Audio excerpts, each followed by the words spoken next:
Okay, ready? We'll bow. Up. Salute. Ooh. Okay. Okay, we can shift this way a little. Get some room over here. Okay, ready? First exercise. Hands up. You can fill it in. Yeah. Turning. 1, 2, 3. Feet shoulder width. 1, 2, 3. 1, 2, 3. 1, 2, 3. 1, 2, 3. 1, 2, 3. 1, 2, 3. 1, 2, and stop. To the side. 1, 2, 3. 1, 2, 3. 1, 2, 3. 1, 2, 3. 1, 2, 3. 1, 2, 3. 1, 2, 3. 1, 2, and stop. Center, hands up. Reach down. 2, 3 to your right. To your left. Center. Inhale. Exhale. Hands up.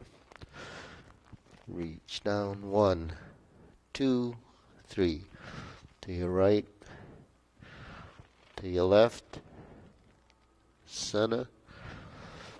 Inhale. Exhale. Okay, one more time. Hands up. Reach down. 1, 2, 3. To your right. 2, 3. To your left. 2, 3. Center. Inhale. Exhale. Okay, hands on your waist. Circular movements. 1, 2, 3, 4, 5, 6, 7, 8, 9, 10, 1, 2. Reverse. 1, 2, 3, 4, 5, 6, 7, 8, 9, 10, 1, 2. Center cross. Knees. Circular movements. 1, 2, 3, 4, 5, 6, 7, 8, 9, 10, 1, 2. Reverse. 1, 2, 3, 4, 5, 6, 7, 8, 9, 10, 1, 2. Center, hands on your waist, neck, turning. 1, 2, 3, 4, 5, 6, 7, 8, 9, 10, 1, 2. Back and forth. 1, 2, 3, 4, 5, 6, 7, 8, 9, 10, 1, 2. Center, tilt to the side.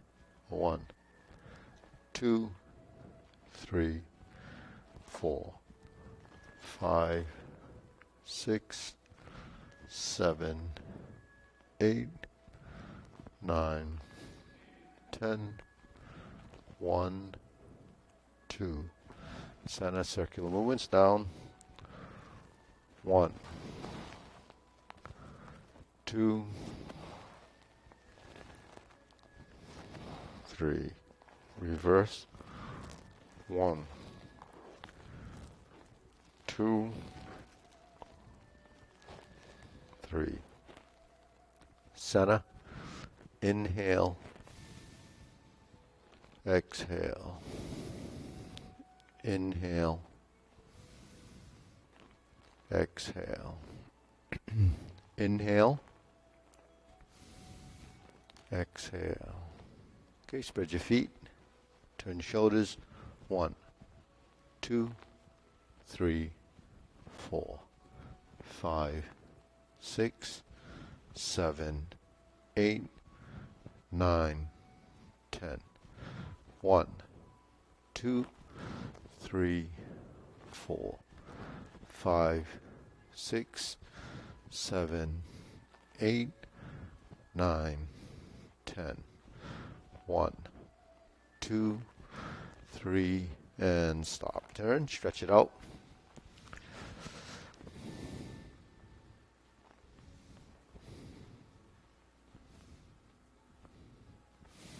Switch.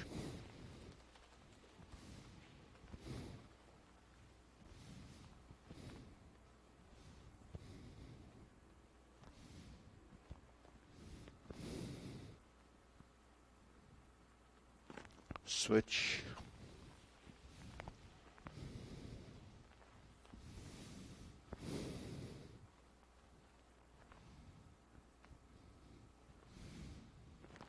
Switch.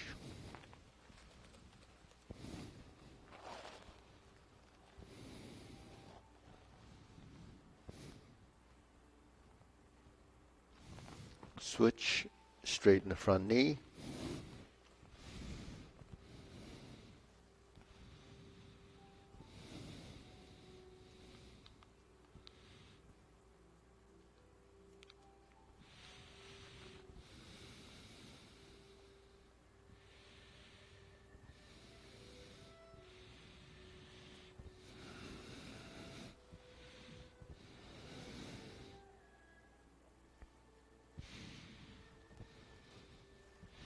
Switch.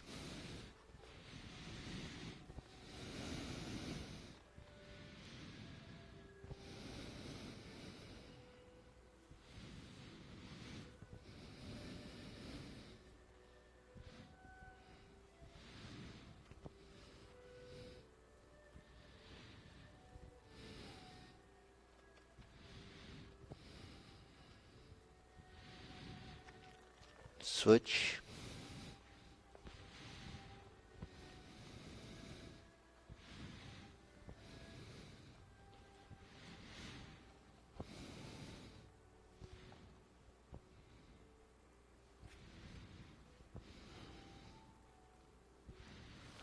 Switch.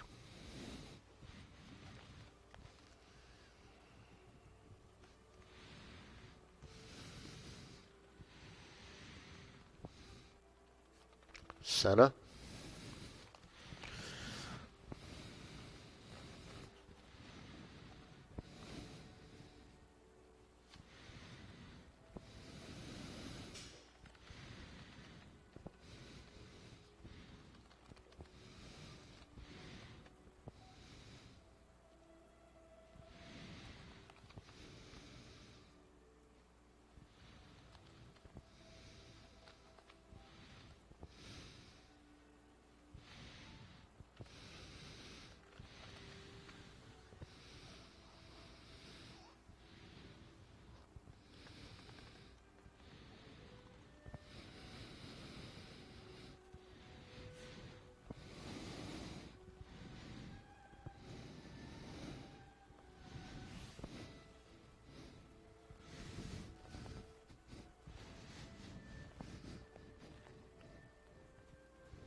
Okay, shake it out.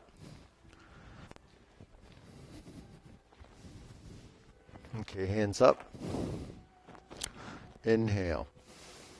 Exhale. Inhale.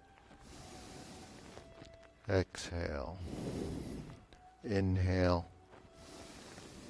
Exhale. Okay, shoulder roll.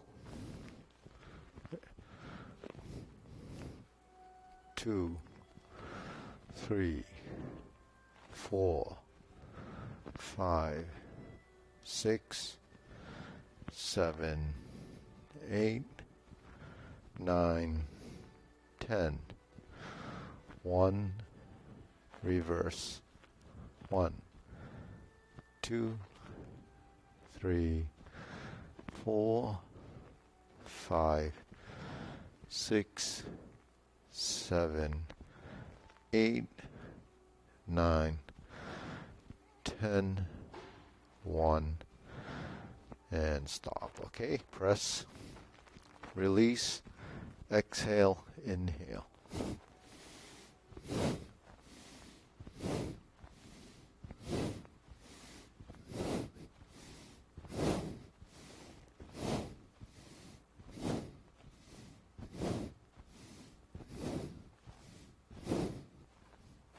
Hey, Joe.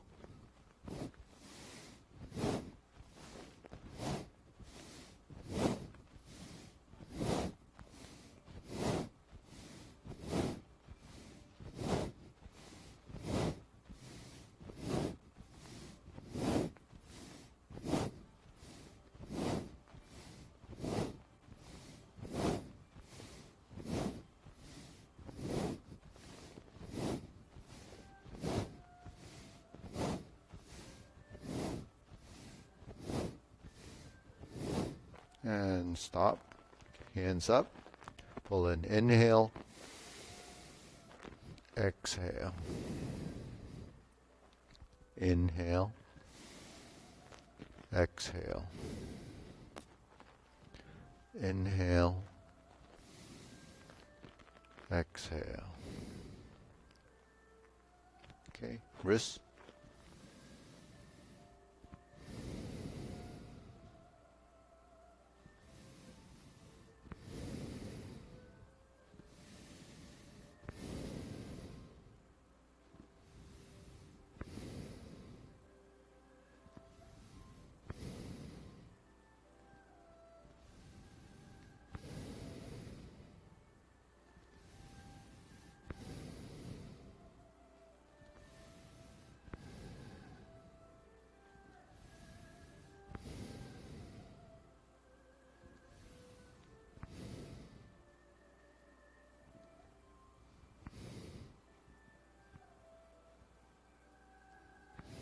Reverse.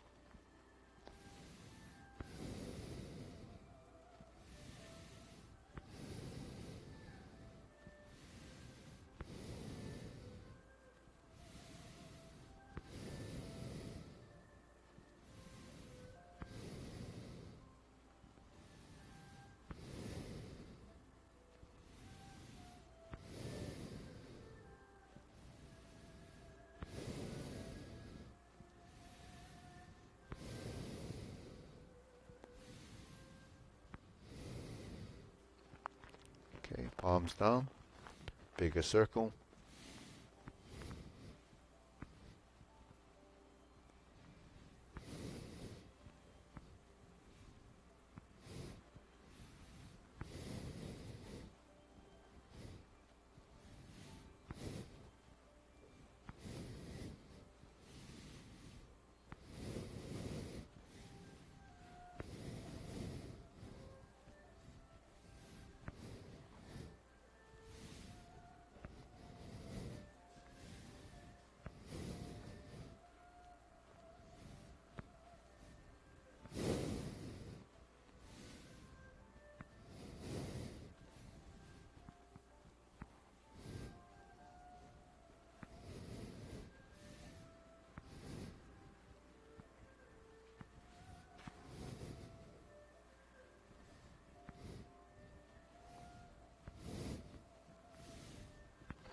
Okay, shake it out. Deep breathing.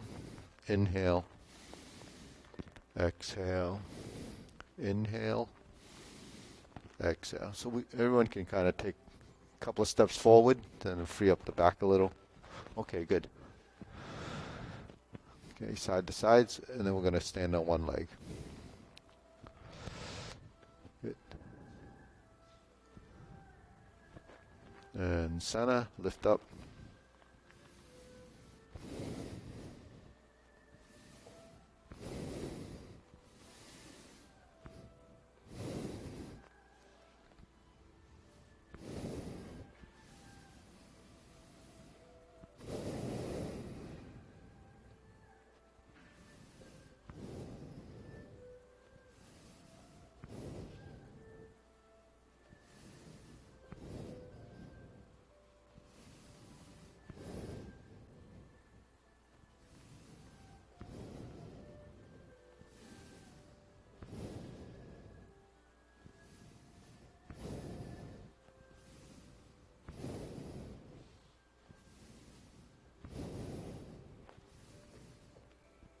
Okay, insert needle.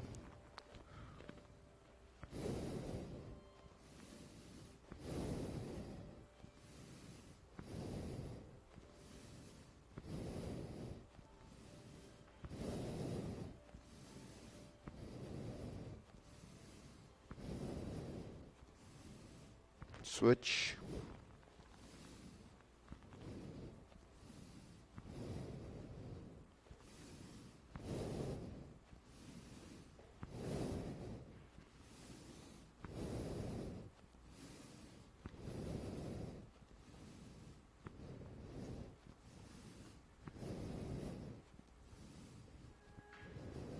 Okay, shake it out. Leg swing.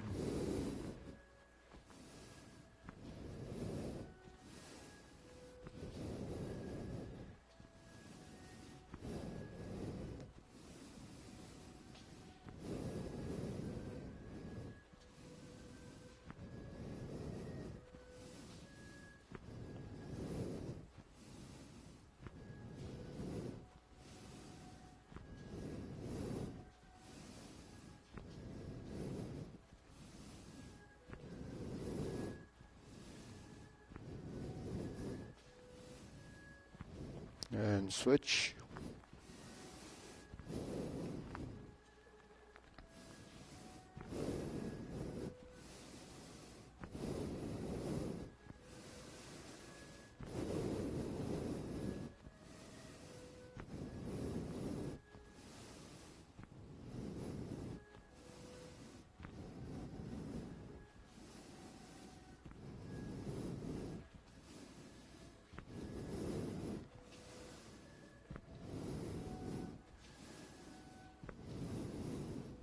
And center. Side to side.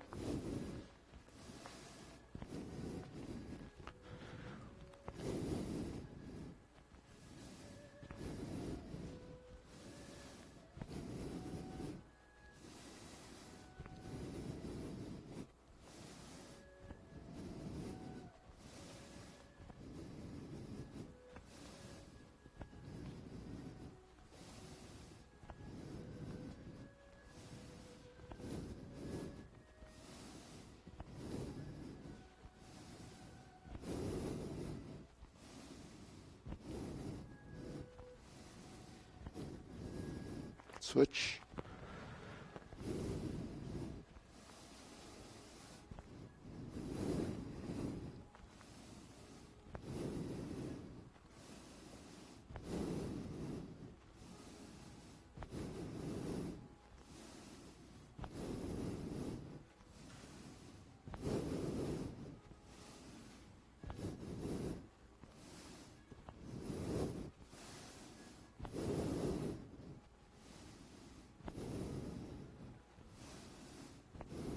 And center. Okay, shake it out. Deep breathing. Inhale.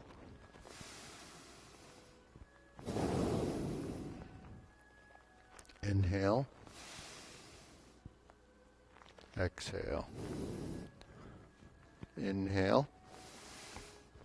Exhale. Okay, silk reeling.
Switch.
Okay, open and close.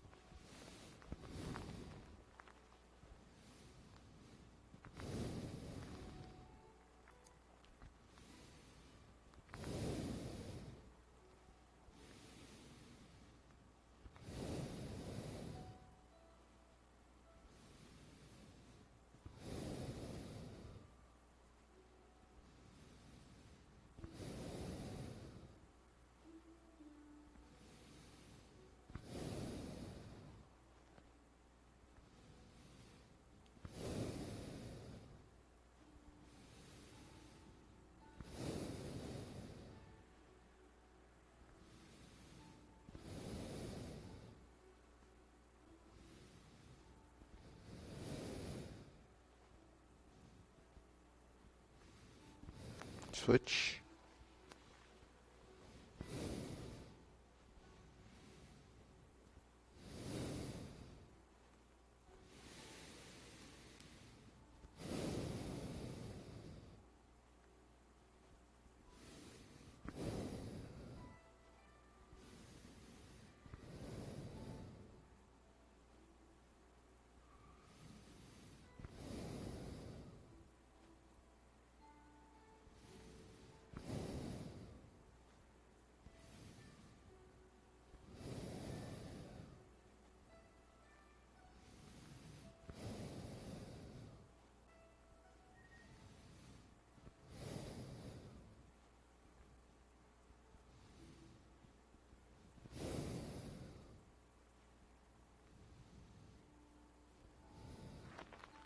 Okay, feet parallel.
Okay, lower hoop.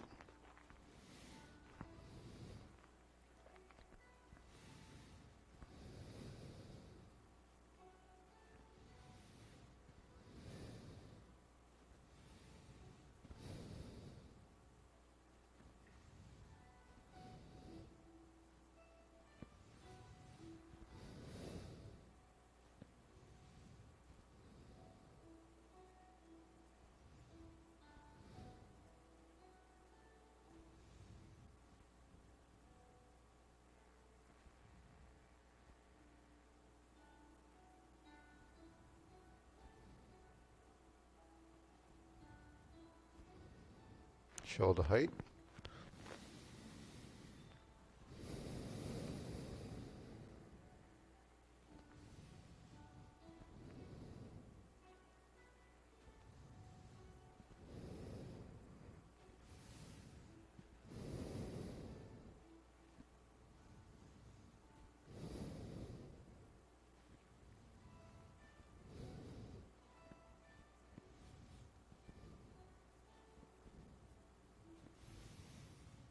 Elbows down.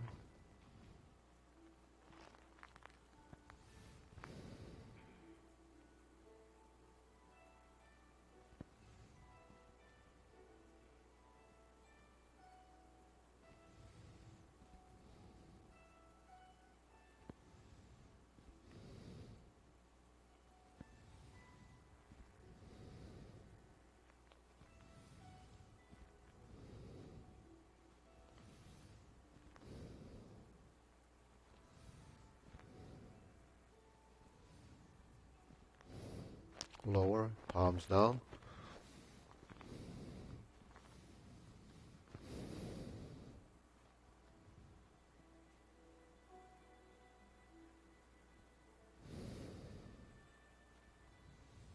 Extend fingertips down.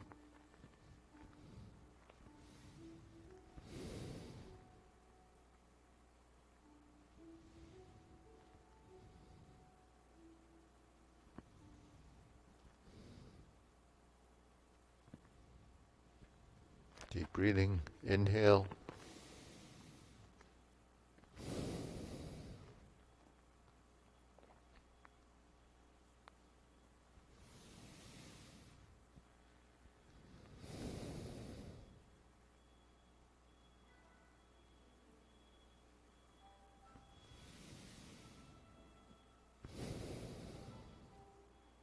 Okay, part the horse's mane or diagonal flying.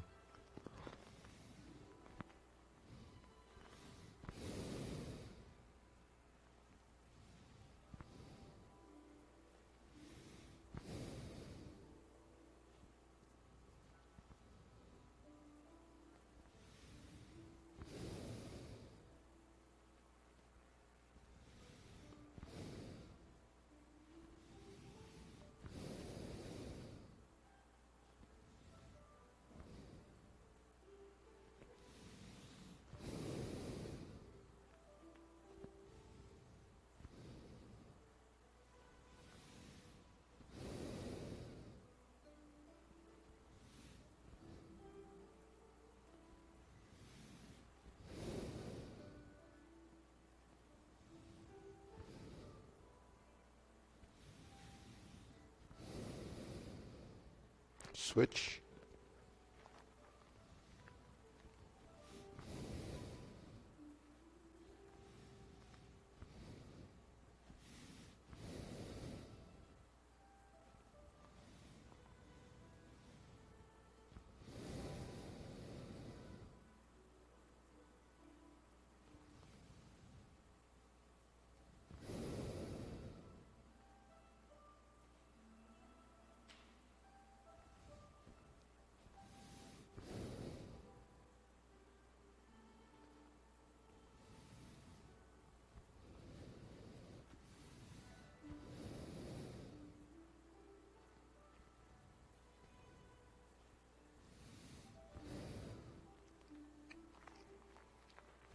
Okay. Okay, cloud hands.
Okay, palms down. Lift up, carry tiger to the mountain.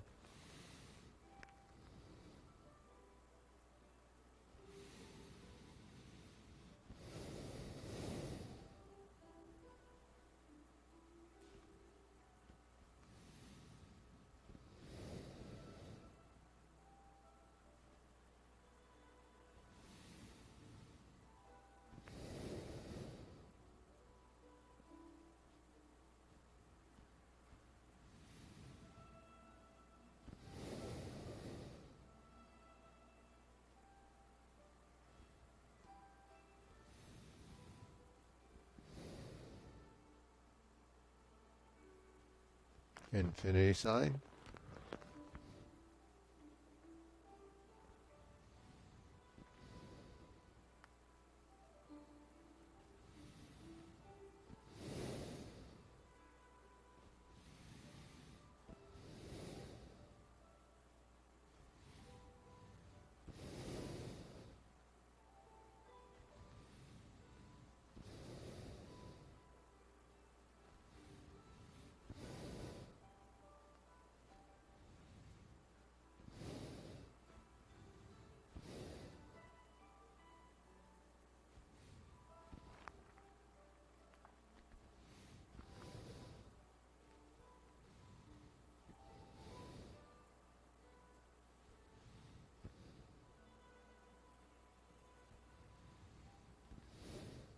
Form the fist.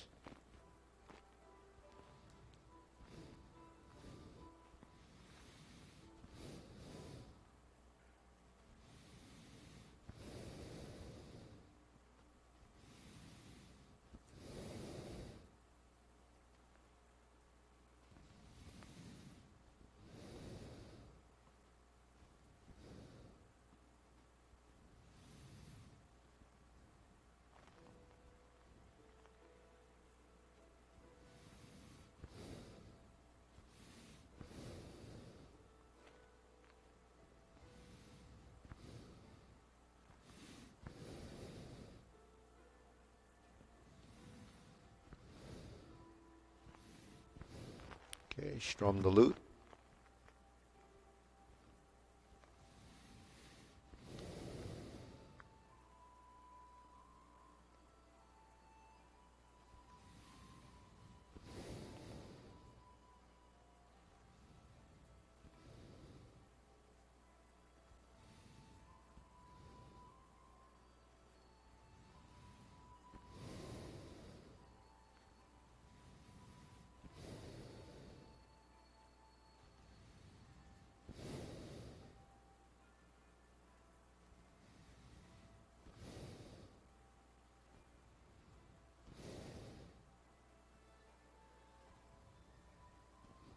Turn, draw the bow.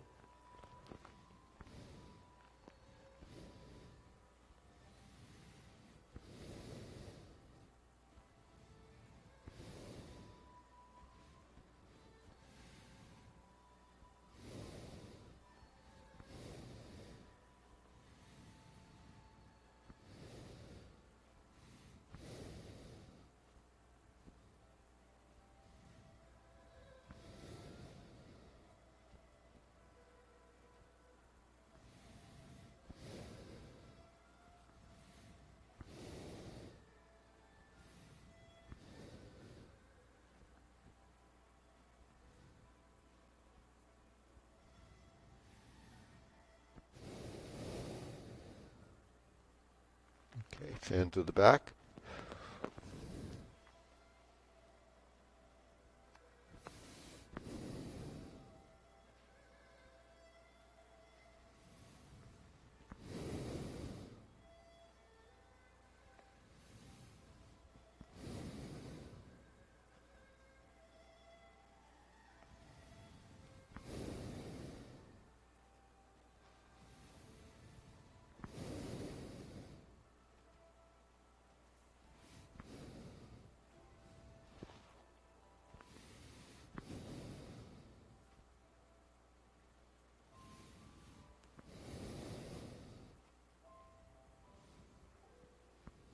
Okay, raise the hand.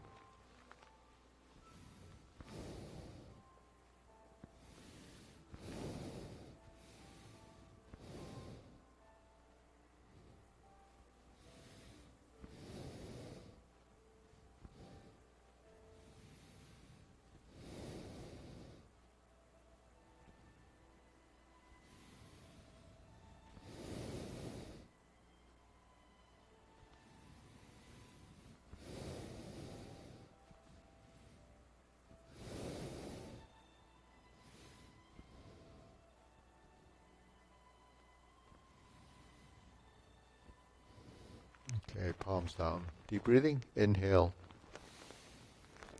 Exhale. Inhale. Exhale. Inhale. Exhale. So we're going to go through the form like we did the other day with the mirrors in the front. So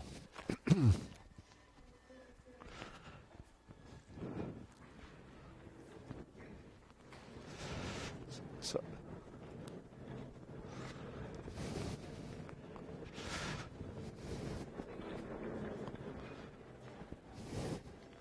yeah, yeah. So Minor, you want to come up? Okay, so try to get a mirror image of yourself in the group. So the thing is, a lot of times we don't see ourselves and we don't know basically how the hands should be when we get to certain positions. So the final position is the key thing to all the postures. But meanwhile, let's start facing this way. We're going to start off grass to sparrow, tails and back, and then the rest of the form, most of it is in this line. So we get to see ourselves doing most of it. Okay, ready? So this first part, you know, we have pretty consistent. So short form, yeah. Otherwise we'll be there for days. Okay, ready? Preparation. Shift your weight, pivot and step up, left side. Horizontal elbow, press forward. Sit back, leave the toe down, pivot, flip your hands, square the hips to the rear. Step up right side, grass the sparrow's tail.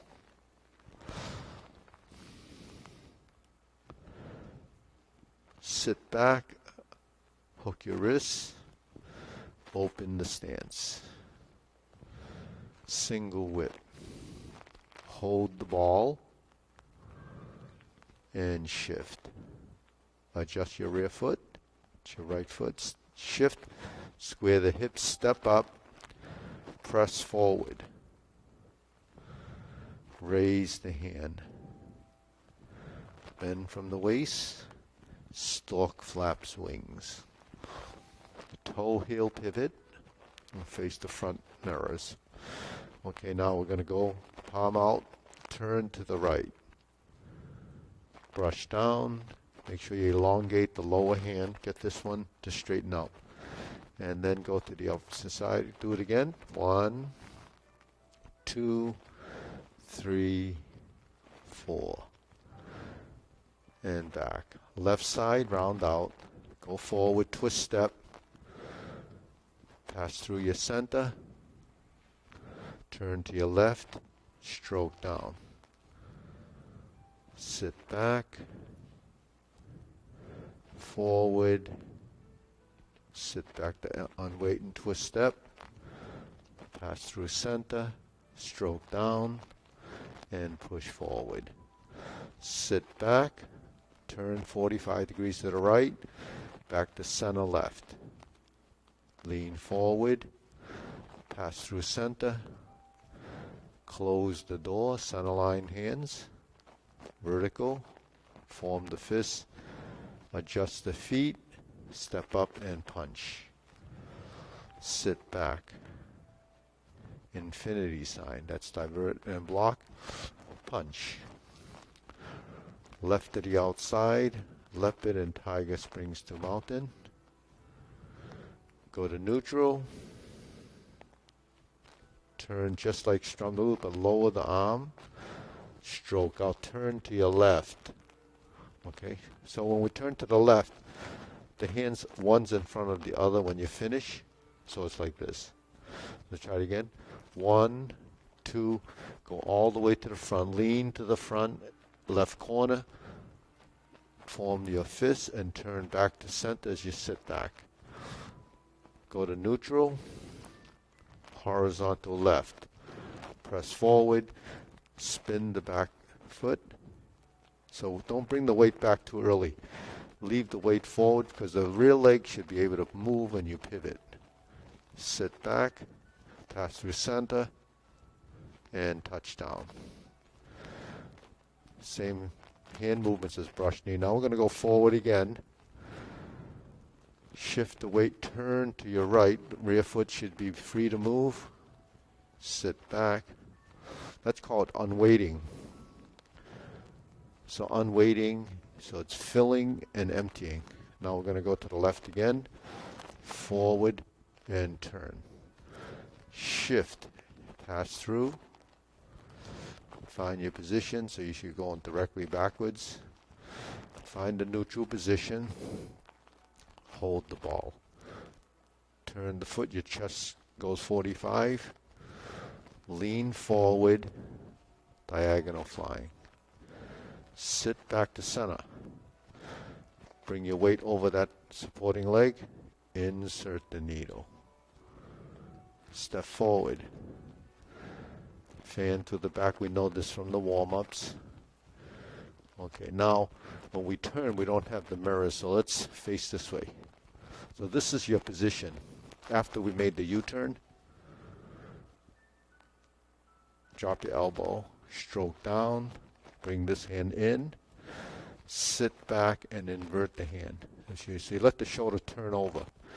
Turn, separate the hands, turn back to the front. That's parry and punch. Form the fist, step up, and punch. Sit back, turn to the left, to the right. That's divert and block. Leopard and Tiger Springs Mountain again. And then we go to carry Tiger to the mountain. So let's face that way. Now we're going to sit back and then use the mirror as we track our movement to the front right corner. Sit back, go forward, turn the palms out, sit back, front foot pivots, shift your weight, parallel stance, find that shoulder width stance, sink the elbows, palms are like this, lift up through the center, raise the hand, left side, borrow left side, yep, the other left. Bend, go toward the lower hand, and we're here. Okay, bend the knees. Okay, now we would go to the left side, grasp the sparrow's tail. 1, 2, 3, 4. Hook your wrists, go to the corner, open the stance, single whip. Palms in and lower. Palm in and level. Okay, flip the hands over, adjust the feet. Here's your diagonal flying. Okay, now let's retreat. Go to the left side vertical. So this is your setup. Hold the ball, pot the horse's mane. Step up, standard procedure, toe out, step through, palm side goes in, right to center line, stroke down, hold the ball. Here's your pot the horse's mane. Now we sit back square to the mirror, we cross. Shift and look to the corner, step up. Vertical, horizontal. Vertical, turn toward the front. Lift the elbow a little bit, turn the palm out. Jade Lady work shuttle. Sit back. Turn the body first, cross over, step to the corner, in and up. Horizontal to vertical to the front, lift to go high. Jade Lady work shuttle. So once we complete that, we drop the elbow, hook your wrists, move the foot in, move the foot out, open the stance to single whip. The hand goes down. When this gets to here, the hands start to merge. So it's 1, 2, pivot, step, 1, 2, shift, 1, step, 2, shift, 1, 2, hook your wrists, open the stance, hold the ball, reverse the ball, pivot, right side diagonal flying, level shoulders, retreat, fingers go forward as you sit back, elbows to the side, weighted on the right, elbows go back, the weight shifts back to the left. Deep breathing, inhale, exhale, inhale, exhale, inhale, exhale. So you can see when you go through the sequence, everything's measured. Your feet start off in a certain position.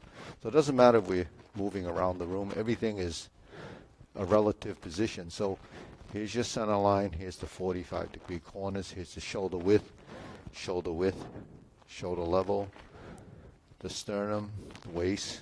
Okay, so everything is tracking there. So even if we go to this corner, or to this corner, which is the 45-degree, it's all relative position. So holding the ball is here. Holding the ball is here. Right? So you see from shoulder to shoulder, hip to hip, that's that box. If we go like this, and we go like this, there's a slanted movement, the 45. Horizontal, 45.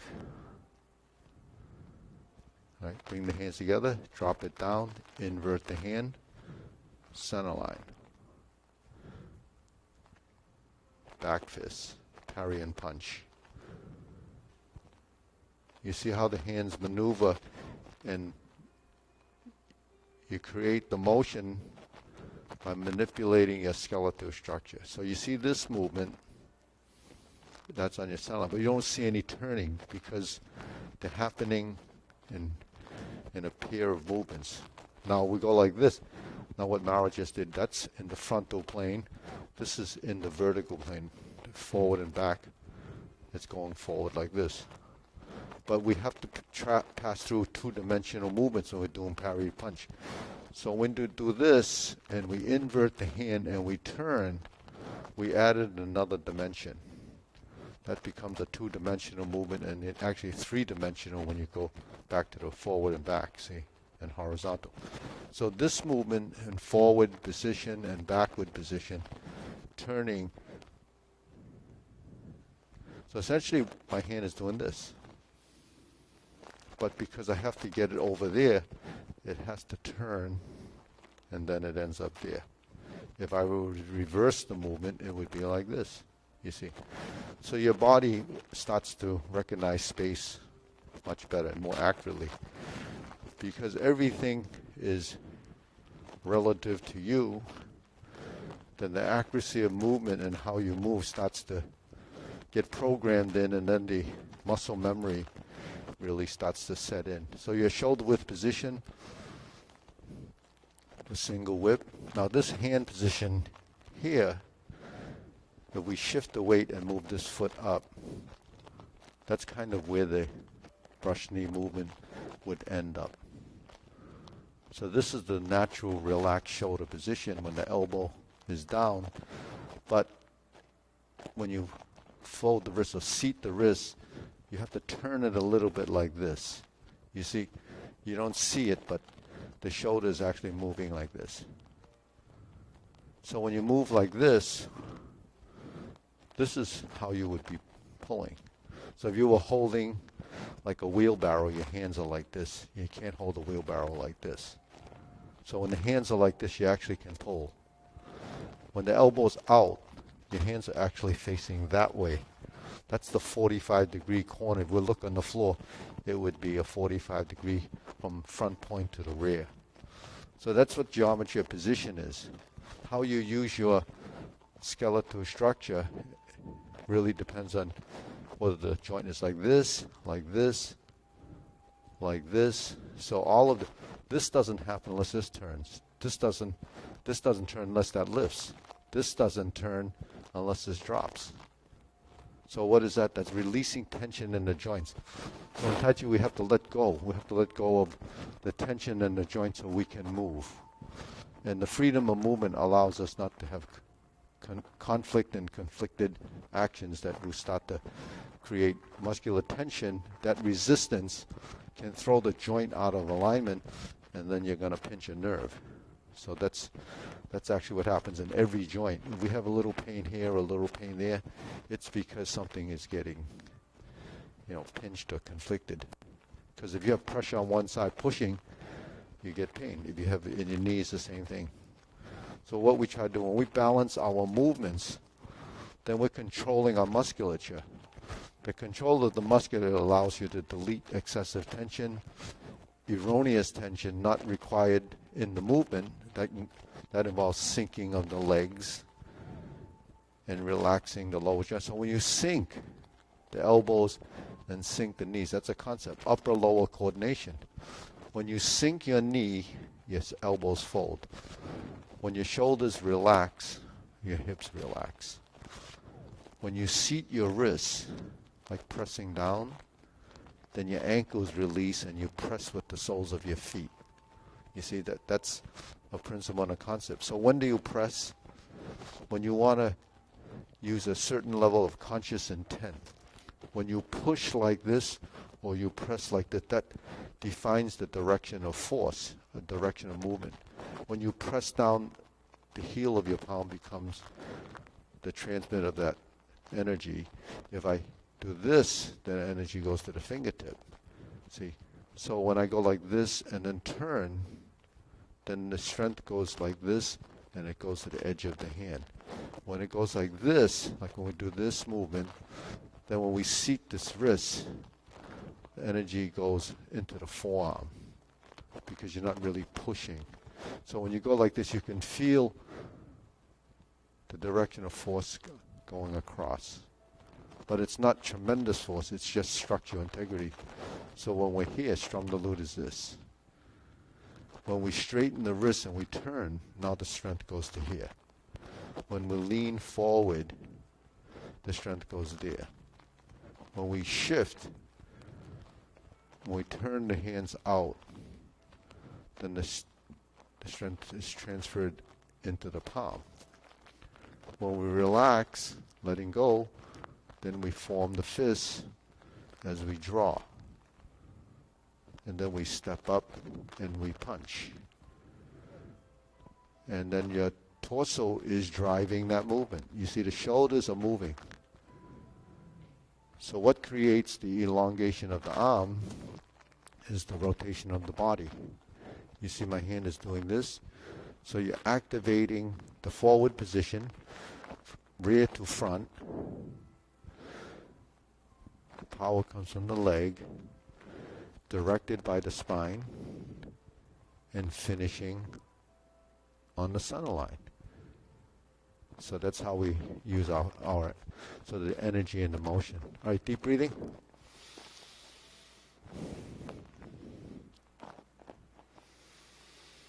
So that sort of gives you kind of a bird's eye view of what the form is doing and what we should be trying to mimic as a posture.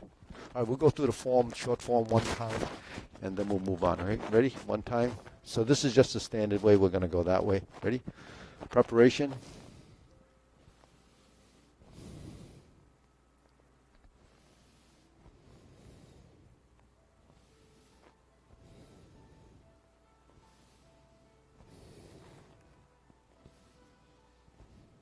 Grasp the sparrow's tail right side.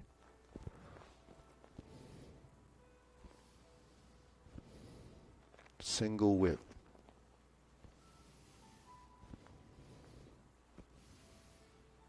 Hold the ball. So these are all transitions that we try to replicate and recreate. Press forward. Press down. Step up to raise the hand. Bend. Lift and turn. Sink. Brush knee 4 times. Sit back. Second brush knee and push. Forward and back. Press forward and push. Left. Go back to center. Look in the mirror if there's one in front of you. Follow the person in front of you. That's brush, knee, and push. Sit back. Strum the lute. Close the door. Form the fist and punch. Sit back. Go out. Go in. That's your infinity sign. Punch. Cross the arms. Leopard and tiger springs to mountain. Back to neutral. Fist under elbow.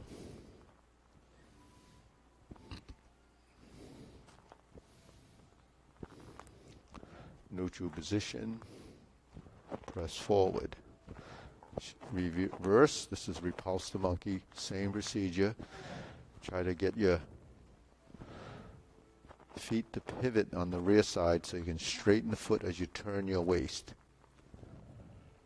So all of this takes some practice.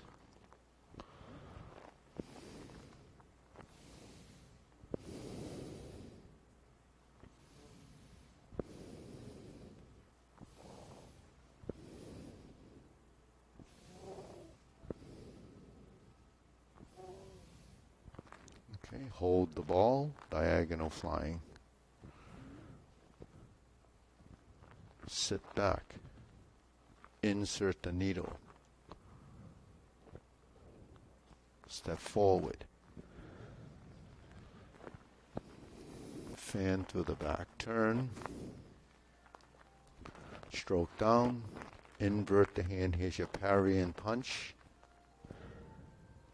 Form the fist as we step up. Sit back to divert. Block and punch.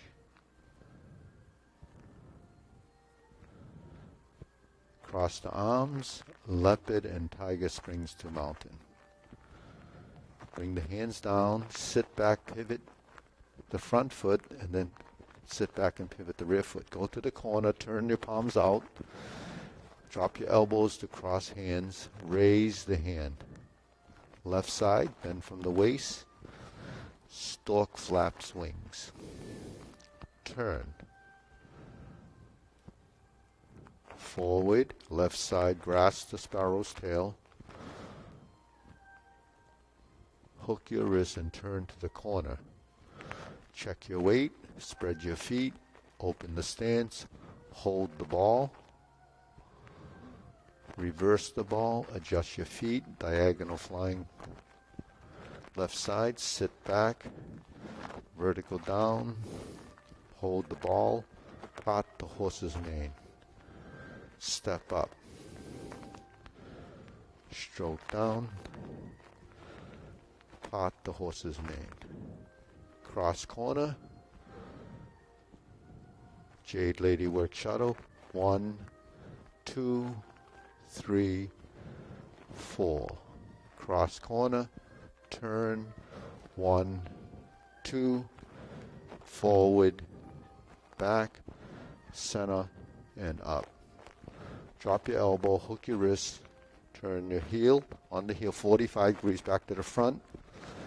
Then we're going to open the stance.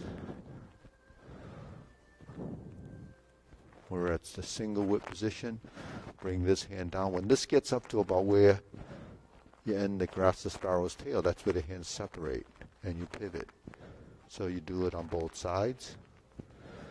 Just passing through that position. So this is where your hands would change positions. And then you hook your wrists. That's a relative position. that you begin to recognize from doing grass to sparrow's tail in single whip.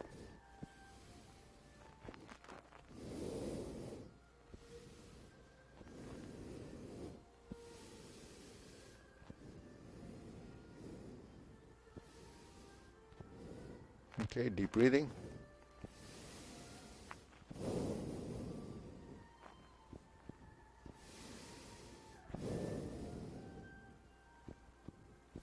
So all sequence sequential memory. That's all it is. It's the quality of movement, and the idea is how you should move and how you use your strength.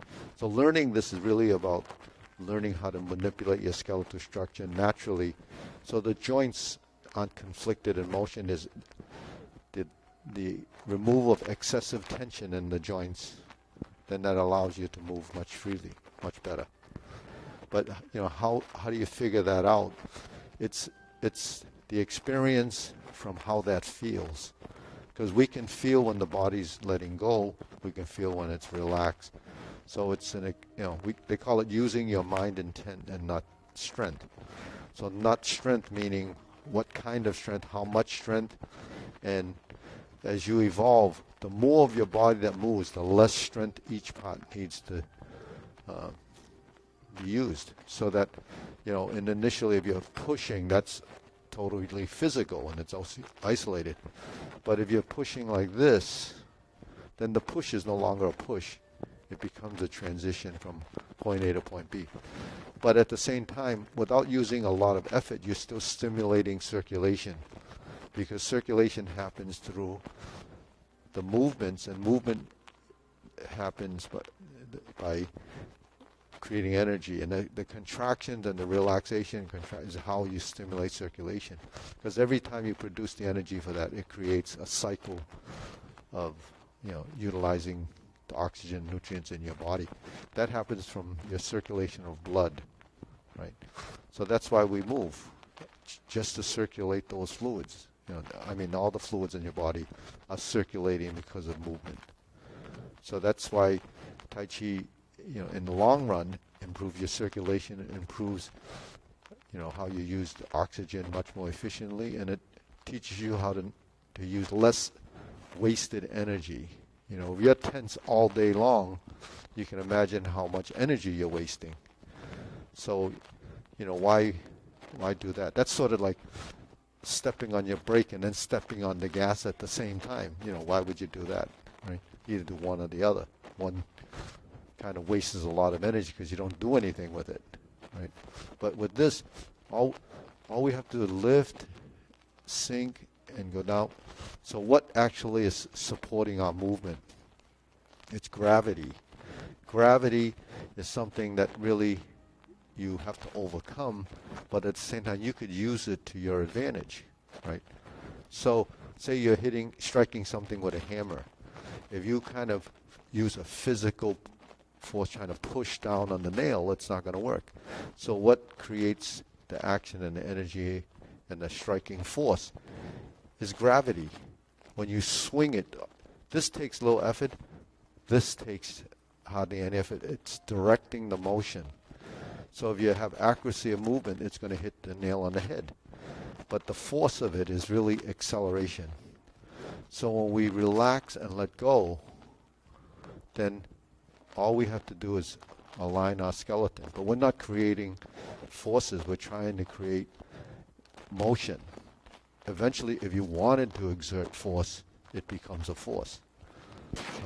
All right, that's it for that. We're going to go to the long form, and if you want to work with minor on the other side, we can move on. But we're going to go through long form. We can go through some segments like that. So, all right, ready? So let's look at this. All right, this is the sun aligned position, and this is reversing the ball. So when we're here, this is what we go through a lot for high path to horse. Right? So this is just reversing the ball. Once your body starts to move, like palm strikes face, then the body starts to go right to left and forward and back. So in other words, when I'm here and I go forward, that's right to left. When I flip over and I turn, that creates a position, but it also creates a plane of movement change. It goes into another dimension. So that's what we do when we set up for the kicks. And that's your right and left side. So that goes right to left, actually, see? And then when I turn, that goes right to left, or left to right. So anytime the hands go to a horizontal position, it's going to eventually go right to left. Anytime the hands are up and down and you move from front to back, it becomes a forward rotation. Right. So when does that happen? From this position, if I turn my body and I flip my hands here, and I turn back to here, there's your palm strikes face. That's the dimensional change. You see, when I'm here and I turn my body and I flip my hands over and I turn back to the front and I drive through the center, there's changes there, but relative to your body position, it's the same circle. See, so this circle and this circle for parry and punch is almost the same. Just that this is backside down, this is front side forward, you see. But because we have the same skeletal mechanism, how do we get into that position with the intent of using the different surfaces of your limb, your hand? Could be the palm, could be the back of the hand, could be your fingertip, could be the top edge, could be the bottom edge, right? Could be depending on what you're doing. Now, when I say bottom edge, you say, well, that's chopping, right? But actually, if you hold the hammer and you chop like this, that's using that direction of force. If you use a cleaver to chop a bone or something like that, that's how that hand would go.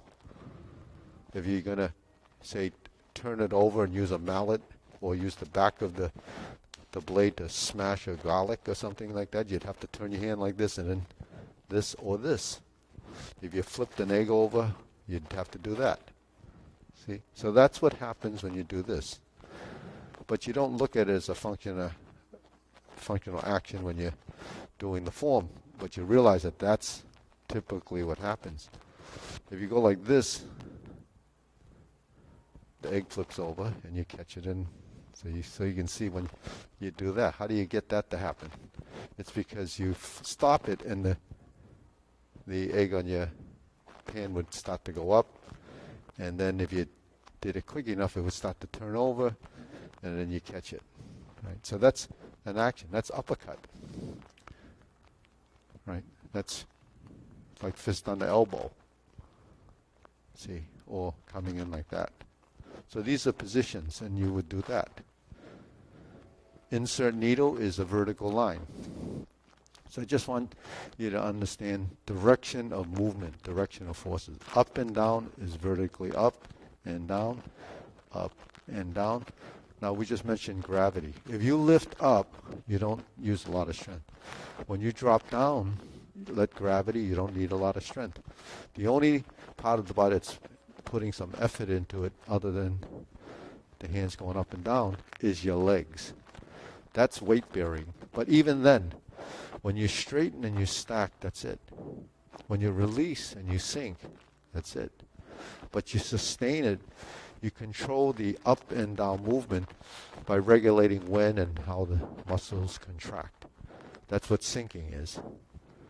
And that's what rising is when you sink.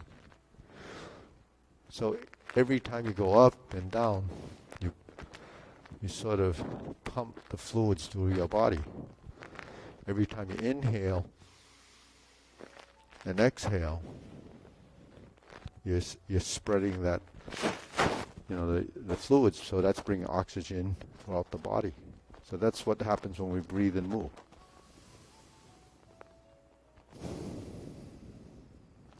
Okay, so let's go back to this. This one is set up for the kicks. It's also the setup for palm strikes face. So that's why I brought this up as a turning motion. So that's a drilling. There's your hold the ball.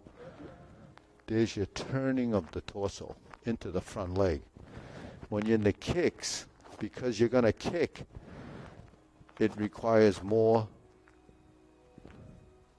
sustaining of the weight in that leg. So all you do is have to do this. Just lift, practice balance.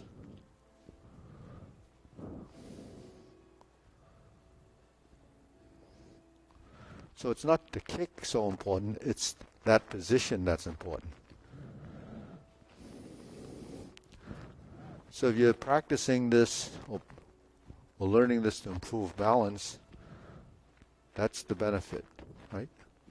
1, 2, 3, 4. The kicking side takes flexibility and some strength, but to go into this balanced position, it doesn't take a lot of strength. It's just getting into the position and finding it without getting, nervous about it. So when we're here, relax.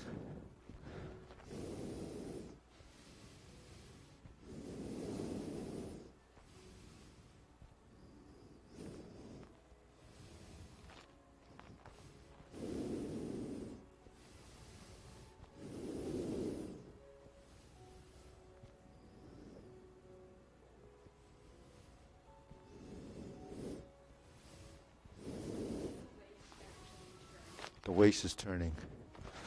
Actually, for your hands and legs to connect, it has to go through your torso.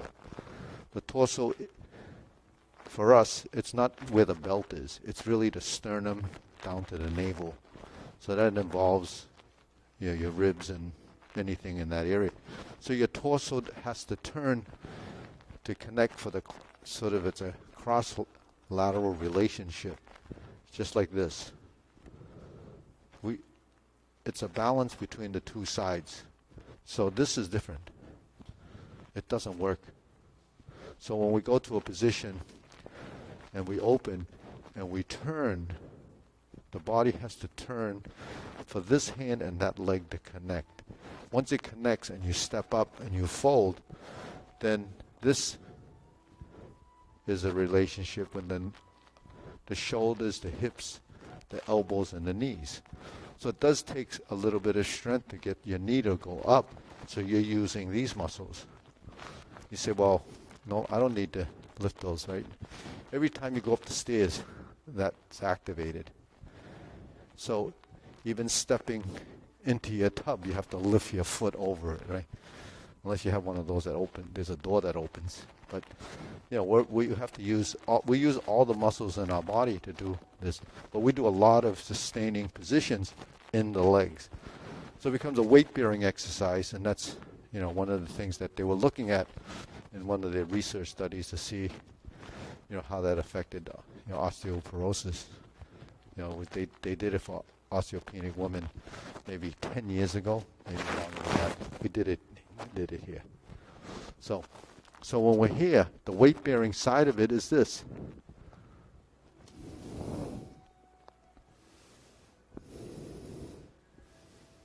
And then you're here. Now, if you expand, it would be like that. 1, 2, 3. And then it's down. Okay. Now, if we put this hand on top, that's where we would do the left leg heel kick. If we switch to the other side, like when we do 2 punches to the ear, we're in front leg. When we do this, we have the right heel kick. So this muscle actually has to hold it up. And then this muscle has to relax so you can extend it. That's why we do the stretching. If your muscle is very tight here, it's going to be a conflict in your extension because that's going to resist the extension of this. So this muscle and this have to work together. So there is some balance, in your musculature in a kick. But kicking, requires flexibility. So if you don't have the flexibility or you have to build it, then just make sure you get this position and we do that here. That's what we're doing. We're building balance there and no weight on the front leg. So these are like drills or exercises that we do in the fundamentals to build, body recognition, patterns, and the patterns that we build are habits, right? Every time we build a pattern, so the size of that pattern eventually becomes a reference to you. But as we build these patterns, it might be only one dimension. As we start to move through the plane of movements, then it becomes multidimensional. So the program's there. You have to sort of reprogram for the pattern, because now I have to move my foot, I have to move my body, I have to move it forward, I have to move it back. So every motion now is synchronized or timed with a specific phase within the transition. So this is the body form here. It turns to here. This is what's happening with the legs. It's taking you over here. But your body position, your frontal position, hasn't changed. This is still the same frontal position. I'm just here.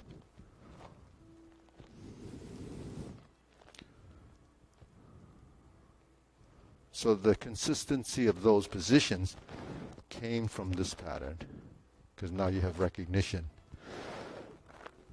The feeling of this becomes the structure integrity of a position. Am I in the correct position here or here? Because now on a functional side, this becomes, could be a defensive movement, but it's still a structure. When I lift my back and my weight came forward, there's my position. Same position, stork flaps wings. Now when I turn, I sustain my arms. But when I turn, I'm creating a direction of force. Well, you say, well, where is that direction of force? This is actually turning like this. So the integrity of this structure has to be supporting my maneuver over to here. When I shift my weight over to here, this position and this shift becomes connected. And then when I shift to here and I close the center, the direction of the forces come together here. So the force comes to here. So the force is just a direction of your movement, but it has intent, it has consciousness of motion, so that when you close the center and you open, it's all tied to your body.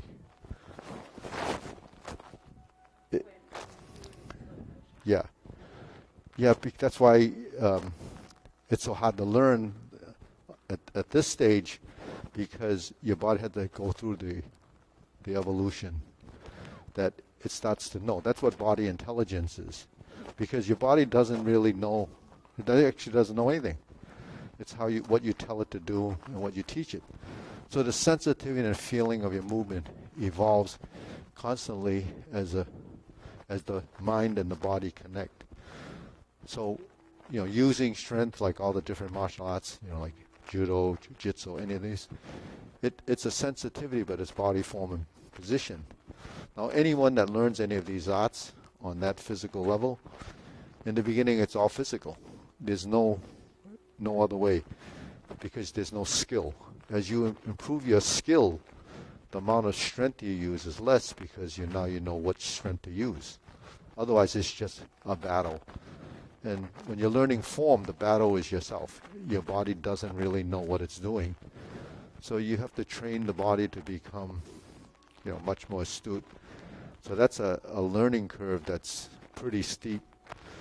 That's why you can do this forever. You can, you constantly evolve. I've been doing this for, 50, 60 years. I'm still evolving, just through understanding.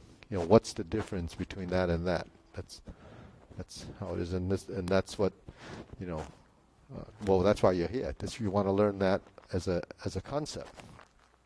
And people that have been here for 20 or 30 years, is the same thing. They're learning. As I evolve, they evolve, so we constantly evolve. So, but the human, the human system is so amazing. We don't have to understand all of it, but we know that there's support from, understanding of physiology, understanding of body mechanics, understanding of everything all the way down to that cellular level. How does your immune system do all the things it does? Now they're trying to modify all that stuff through your DNA and RNA and all that stuff. But the thing is, we can just through movement at least regulate, what's supposed to be working. And that's your breath, your movement, and your nutrition. Those are the three things we can control. Right? And we can control those. Movement and integration of body is the mind-body connection. Without the mind and the body connecting, it becomes dysfunctional. Because once you don't move, the brain just severs it. It just says you don't need to move anymore. Unless it gets severed before that from a stroke or something like that. And what happens with a stroke?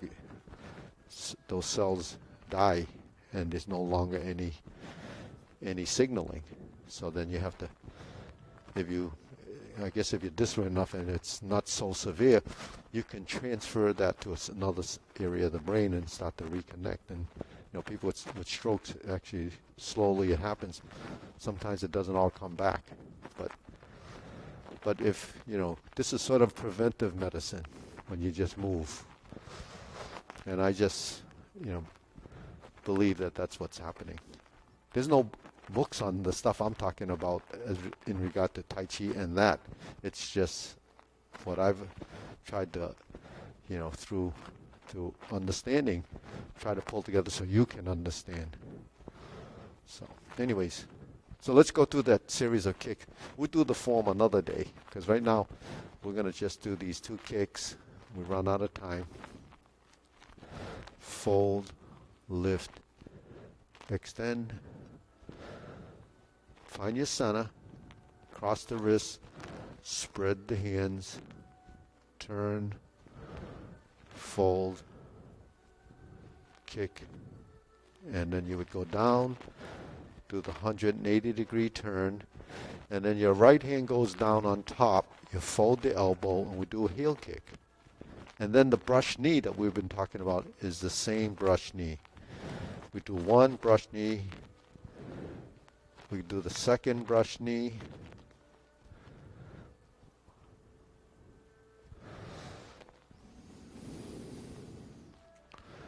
And then we do the third brush knee.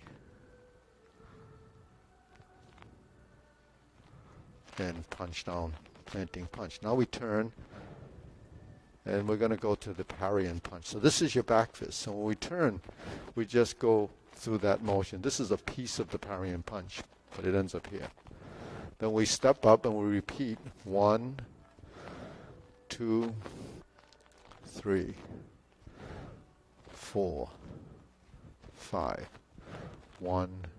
This goes around and crosses. Now we find the center line. Your legs are crossed on that center line, and we spread the feet. Bring the right hand up to the center, and we go to the right corner. Drop the elbow, draw the line from that corner to the back corner. Now you have your left side. Go to your center and go to the rear left corner, and you're like a Jade Lady work shuttle. Relax the right elbow, and then we turn. So we're like this. This elbow's down. This hand is up. We lower the hand. We cross the elbows or wrists here. Heel kick. 2 punches to the ear. That's a big circle. Cross. Sit back. It's on your center. You see it's here. Flip. And fold. Lift the elbows. That's right to left. Toe. Heel. Then we get around to the front. Flip the hands over. Drop it down. Fold the elbows. And then this is a repeat.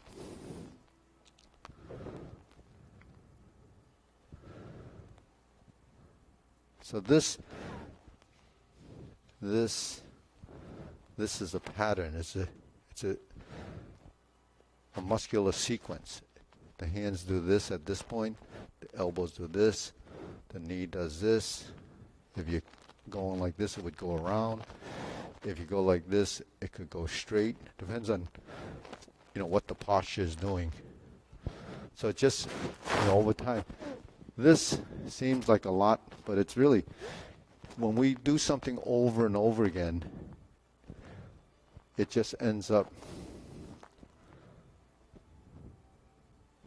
a motion you recognize, and then if it's palm straight face, it's that.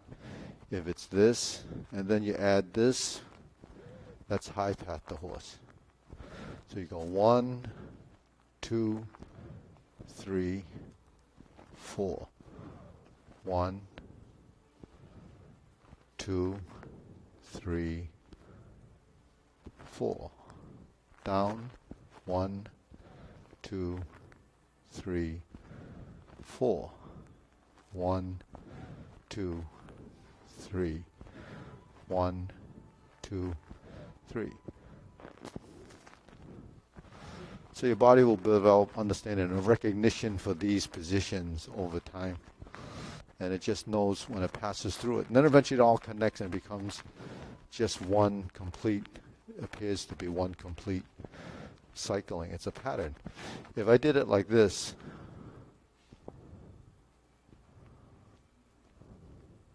that's what will happen when you just tie it together.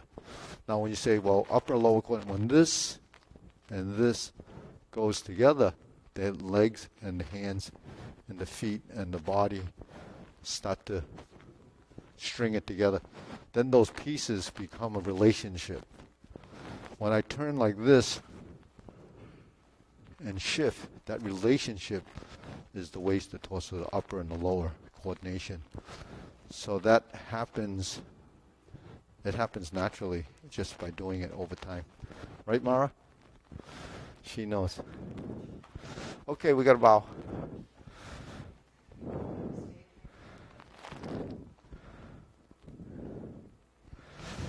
Okay. That's it, right? Right, Peter? Simple, right, Peter? It gets more and more complex. But The further I go. but it gets more understanding, so it gets easier. Yeah. Okay. What? It's a very slow process. Yeah, yeah. Well, because, A little bit at a time. yeah, And you put out a lot of information yeah. in the course of the class. Yeah, because information, I think, is gonna keep you sort of not just motivated, but give you the objectives. It's not just blind movement. There is actually something to it.